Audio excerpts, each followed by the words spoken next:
Buenos días, estudiantes de 10.3, para hacerles una explicación sobre el taller que corresponde a la pregunta ¿cuáles son las principales características literarias del barroco?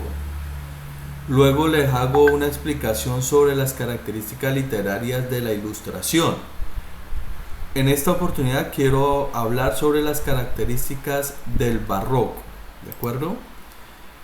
El barroco está, como les había mencionado la explicación pasada, integra un movimiento artístico dentro del contexto de la literatura renacentista española en medio de lo que se conoció como el siglo de oro español. El barroco entonces en el siglo XVII tuvo su desarrollo como movimiento artístico en España que se caracterizó por su visión desengañada, escéptica y pesimista de la realidad.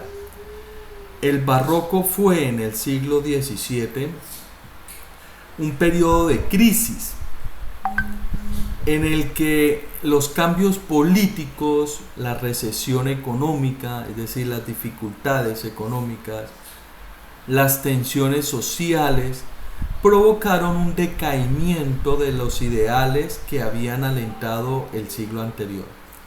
Es decir, el barroco es una consecuencia artística, literaria de una crisis social que hubo en España.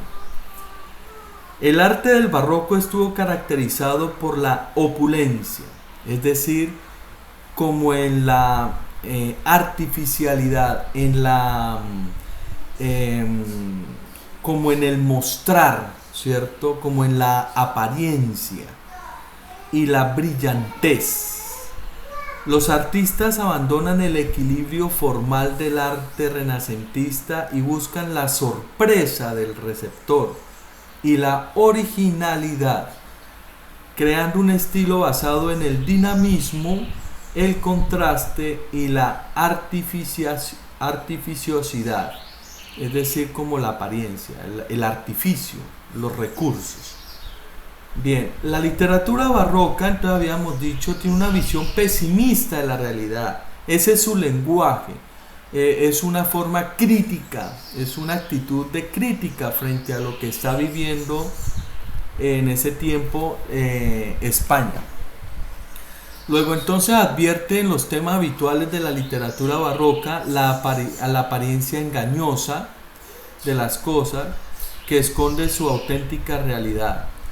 También un tema recurrente en la literatura barroca es la fugacidad de la vida, es decir, lo rápida que es la vida, lo corta que es la vida, vista como un simple y enojoso tránsito hacia la muerte.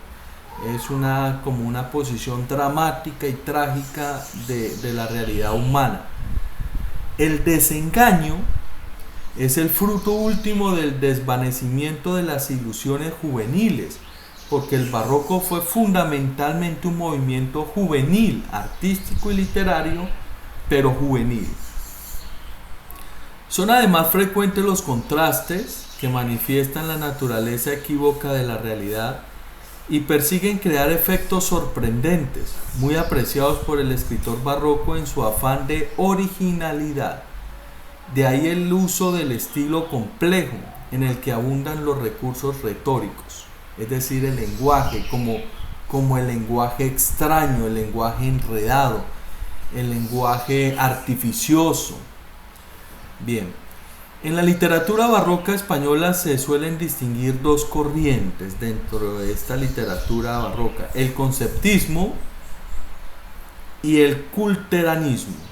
Pues el conceptismo se caracteriza por la asociación ingeniosa de ideas, de conceptos. Se trata de un arte muy sutil que se dirige a la inteligencia del lector. Los escritores expresan muchas ideas en pocas palabras y el resultado es un texto denso y difícil de interpretar. Por ejemplo, Francisco de Quevedo en El Buscón, así se llama el libro, la obra literaria de Francisco de Quevedo. Para referirse a un borracho juega con dos sentidos de la palabra cepa, origen o linaje de una persona, y tronco de la vid. La vid es una mata de uva, ¿cierto? Dicen que era muy buena la cepa y según él bebía es cosa de creer. Eso en el conceptismo. La otra corriente dentro del barroco es el culteranismo, el culto a la belleza. Pretende ante todo lograr la belleza formal. Los autores embellecen la expresión y eligen palabras por su sonoridad y su poder de evocación. El lenguaje poético elevado y el uso exagerado de recursos estilísticos hacen del culteranismo un arte difícil, accesible solo para una minoría. Así describe Luis de Góngora y Argot al gigante Polifemo.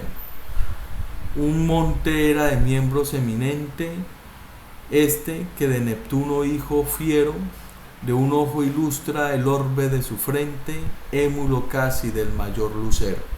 Es un fragmento de poesía propio del culteranismo, cuyo autor fue un representante de este movimiento que es Luis de Góngora y Argot. De esta manera entonces es algunas características de la literatura del barroco. Estoy atento a cualquier inquietud. Feliz día.